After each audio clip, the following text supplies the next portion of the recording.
جب نکلتا تھا تو اللہ کے نبی علیہ الصلوۃ والسلام کیا پڑھتے تھے، کون سی دعا تھی؟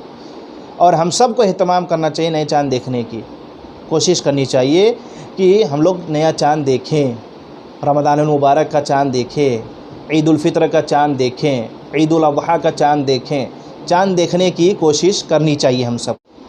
حدیث میں ہے، طلحہ بن عبید اللہ رضی اللہ تعالیٰ عنہ روایت کرتے ہیں کہ ان النبی صلی اللہ علیہ وسلم کان اذا رأى الہلال، کہ جب نبی علیہ الصلوۃ والسلام نیا چاند دیکھتے تو یہ دعا فرماتے کہ اللہم اہللہ علینا بالیمن والایمان والسلامۃ والاسلام ربی وربک اللہ۔ یہ ترمذی شریف کے اندر بھی ہے، احمد کے اندر بھی ہے، اور دارمی میں بھی ہے، ملے گا آپ کو، ٹھیک ہے، اور یہ حدیث حسن درجے کی حدیث ہے۔ تو آپ صلی اللہ علیہ وسلم نیا چاند دیکھا کرتے، اور جب دیکھتے تو یہ دعا پڑھتے، یہ دعا اپنے صحابہ کو بھی پڑھنے کے بارے میں حکم دیا۔ کیا ہے اس دعا کا ترجمہ؟ کہ اے میرے رب، اے اللہ، اس چاند کا طلوع ہونا ہمارے لیے بالیمنی، برکت والا بنا، امن والا بنا، والایمانی، ایمان والا بنا، والسلامتی، سلامتی والا بنا، والاسلامی، اسلام کا ذریعہ بنا۔ اے چاند، ربی و ربک اللہ، کہ میرا رب اور تیرا رب اللہ ہے۔ تو یہ دعا کا اہتمام کرنے چاہیے ہم سب کو۔ نیا چاند دیکھنے کے بعد یہ دعا ضرور پڑھیں، جیسا کہ طلحہ بن عبید اللہ رضی اللہ تعالیٰ عنہ سے روایت کیا کہ ان النبی صلی اللہ علیہ وسلم کان اذا رأى الہلال، کہ نبی علیہ الصلوۃ والسلام جب نیا چاند دیکھتے تو دعا پڑھتے۔ کون سی دعا ہے؟ میں ریپیٹ کر رہا ہوں، اللہم اہللہ علینا بالیمن والایمان والسلامۃ والاسلام ربی وربک اللہ، ٹھیک ہے۔ اس کا ترجمہ یہ ہے کہ اے میرے رب، اس چاند کا طلوع ہونا ہمارے لیے امن و ایمان، سلامتی و اسلام کا ذریعہ بنا۔ اے چاند، میرا رب اور تیرا رب اللہ ہے۔ تو یہ دعا کا اہتمام کرنا چاہیے، اپنے بچوں کو بھی سکھائیے، خود بھی ہم پڑھیں، اور نیا چاند دیکھنے کا اہتمام ضرور کریں۔ چھت پر جائیے، ٹیرس پر نیا چاند ضرور دیکھیے، ٹھیک ہے۔ اگر اس دن بادل ہے، یعنی 29 تاریخ کو بادل چھا جائے، جیسے کہ حدیث میں نے آپ کو بتایا، غمہ بولتے ہیں کہ دھندلا پن ہو جانا، یعنی بادل چھا جائے، تو اللہ کے رسول صلی اللہ علیہ وسلم نے کہا کہ 30 پورا کرو، یعنی کہ شعبان کے اگر 29 میں ہم دیکھ رہے ہیں تو 30 تاریخ کو ہم پورا کر لیں، ٹھیک ہے۔ اس کے بعد ہم چاند دیکھ کر دعا پڑھیں اور پھر روزہ اسٹارٹ کریں۔ ہم دعا کرتے ہیں، چاند جب دیکھتے ہیں تو دعا کرتے ہیں کہ یہ ہمارا مہینہ جو شروع ہو رہا ہے امن والا ہو۔ اللہ اکبر۔ ہم اپنے بھائیوں کے لیے، اپنے دیش کے لیے امن کی دعا کرتے ہیں۔ جس اسلام پر دہشت گردی کا الزام لگایا جاتا ہے کہ آتنکواد سکھاتا ہے اسلام، اللہ کی پناہ، جھوٹوں پر اللہ کی لعنت، فرشتوں کی لعنت، لعنت کرنے والوں کی لعنت۔ یہ آتنکی میڈیا، یہ گودی میڈیا، یہ آتنکی میڈیا، یہ اسلام کو دہشت گرد بتاتی ہے، جو کہ ہمارے اسلام کا تعلیم شاید نہیں معلوم ہے اسے، یا معلوم ہونے کے باوجود بھی وہ نظر انداز کرا۔ مجھے نہیں لگتا کہ نہیں معلوم ہوگا۔ سوشل میڈیا کا دور ہے، اور ہمارے علماء کرام نہ جانے کتنی بار بتائے ہوں گے کہ اسلام امن کا دھرم ہے۔ اسلام کا معنی مفہوم ہی ہوتا ہے کہ سلامتی والا دھرم۔ ہم ایک دوسرے سے کو ملتے ہیں، سلام کرتے ہیں، السلام علیکم ورحمۃ اللہ وبرکاتہ، اللہ آپ پر سلامتی نازل کرے، رحمت اور برکت نازل کرے۔ تو یہ سلامتی والا دھرم کبھی آتنک والا ہو سکتا ہے؟ نعوذ باللہ، بالکل نہیں ہو سکتا۔ یہ جھوٹی بات ہے، یہ دنیا کا سب سے بڑا جھوٹ ہے کہ اسلام کو کبھی آپ سنیں کہ آگ اور پانی اکٹھا ہو گئے ہوں، تو آتنک و اسلام کبھی ایک نہیں ہو سکتا ہے، ٹھیک ہے۔ جس اسلام کی تعلیم یہ ہے، قرآن مجید سورہ مائدہ کے اندر اللہ رب العالمین ارشاد فرماتا ہے، من قتل نفسا بغیر نفس او فساد فی الارض فکأنما قتل الناس جميعا۔ اس کا مفہوم میں بتاؤں آپ کو آپ کے الفاظ میں، تاکہ آپ سمجھ سکے کہ اگر کوئی نردوش ویکتی کو کسی نے ناحق قتل کر دیا، گویا اس نے ساری انسانیت کا قاتل ہے، اور کوئی اگر نردوش ویکتی کو قتل ہونے سے بچا لیا، اس نے ساری انسانیت کو بچا لیا۔ یہ ہمارا اسلام، یہ ہمارا دھرم، یہ ہمارا دین۔ ہمارے دھرم کے اندر، ہمارے اسلام کے اندر جو سلامتی والا دھرم ہے، اس دین کے اندر فضول پانی بہانے کو گناہ کہا گیا ہے۔ اللہ کے رسول صلی اللہ علیہ وسلم نے بیان فرمایا ہے کہ یہ تعلیم ہے محمد صاحب کی، محمد صلی اللہ علیہ وسلم کی یہ تعلیم ہے کہ فضول پانی بہانا گناہ ہے۔ تو جس دھرم کے اندر، جس دین کے اندر، جس مذہب کے اندر، جس اسلام میں فضول پانی بہانا گناہ قرار دیا گیا ہے، اس اسلام کے اندر کسی بے قصور انسان کا خون بہانا کہاں سے جائز ہو جائے گا؟ ذرا سوچنے کی بات ہے میرے بھائیوں۔ تو یہ گودی میڈیا کی طرف مت جائیے، دنیا کا سب سے بڑا جھوٹا اگر کوئی ہے تو یہ گودی میڈیا ہے، جنہوں نے اپنا ضمیر بیچ دیا ہے۔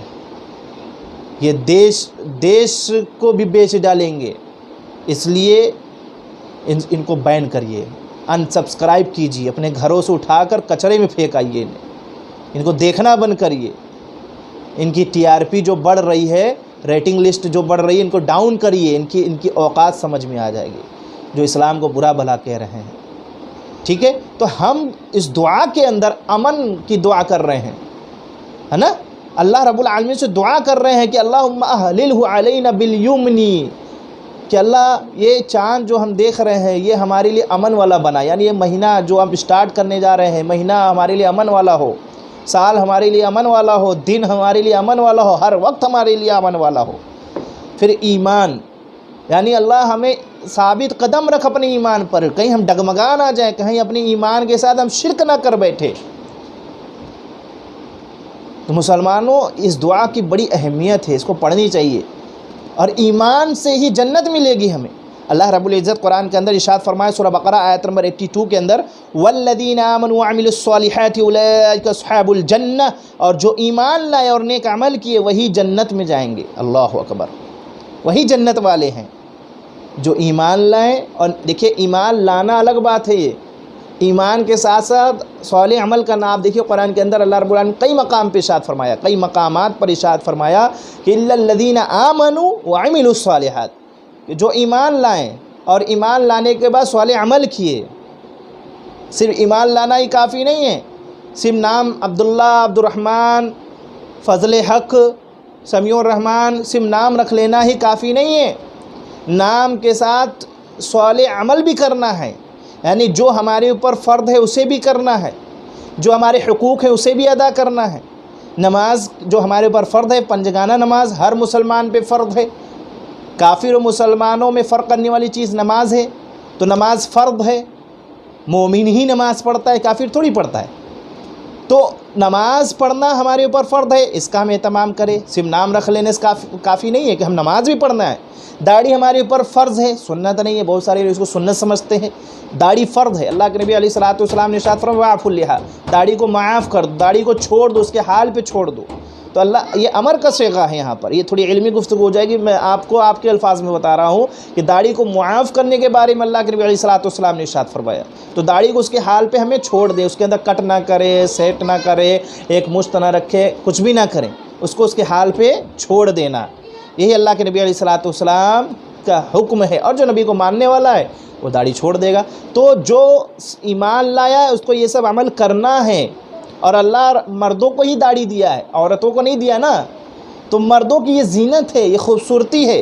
تو داڑھی کٹا کر کوئی اسمارٹ نہیں ہو سکتا ہے، حضرتی ہے، اور داڑھی فرض ہے، ہمیں رکھنی چاہیے۔ ٹھیک ہے، تو ہم ایمان لائیں اور صالح عمل بھی کریں، جو ہمارے حقوق ہیں اس کو بھی ہم ادا کرتے جائیں۔ تو ایمان کے بعد ہم ثابت قدم رہیں، ایمان پر جمے رہیں، مصیبتیں آئیں گی، پریشانیاں آئیں گی، آفتیں آئیں گی، ڈگمگا نہ جائیں کہ کسی کے در پہ جا کے ہم اس کو حاجت روا مشکل کشا مان لیں، ہیں؟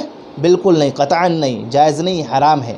تو ہم اپنی جو شروعات کر رہے ہیں اس مہینے کی، اس دعا کے ساتھ کریں، اس دعا کے ساتھ کریں کہ امن والا ہو یہ مہینہ، یہ دن، سال ہمارے لیے امن والا ہو، اور ہم ایمان پر ہی رہیں، ہمارا خاتمہ بھی ایمان پر ہو، توحید پر ہی ہمارا خاتمہ ہو، ایک اللہ کی عبادت کرتے کرتے اس دنیا سے ہم چلے جائیں، شہادت کی موت نصیب ہو ہمیں۔ پھر اسی طریقے سلامتی کے لیے ہم دعا کرتے ہیں اللہ سے کہ اللہ سلامت رکھ ہمارے بھائیوں کو، سلامتی والا یہ مہینہ بنا دے، سلامتی والا یہ سال بنا دے، سلامتی والا یہ وقت بنا دے۔ تو اس پرفتن دور میں ہم لوگ چاند دیکھنے کے بعد یہ دعا کرتے ہیں کہ سب کو سلامت میں رکھے اللہ رب العالمین، جتنے ہمارے مومن مسلمان بھائی ہیں اور بھائی جو ہیں سب کو اللہ سلامت رکھے، انہیں ہدایت دے۔ تو یہ دعا ہم کرتے ہیں۔ پھر آخر میں کیا کہتے ہیں؟ ربی و ربک اللہ، کہ اے چاند تیرا رب بھی اللہ ہے، میرا رب بھی اللہ ہے۔ معلوم یہ ہوا کہ چاند کو رب ماننے والوں کی یہ دلیل ہے کہ چاند کوئی خدا نہیں ہے جس کی چاند کی لوگ تپسیا پوجا کرتے ہیں، چاند کوئی خدا نہیں ہے، چاند کو بھی پیدا کیا اللہ نے۔ اسی لیے اللہ کے نبی علیہ الصلوۃ والسلام نے دعا میں کہا کہ چاند تیرا رب بھی اللہ ہے، میرا رب بھی اللہ ہے۔ تو چاند سورج کا رب بھی اللہ ہے۔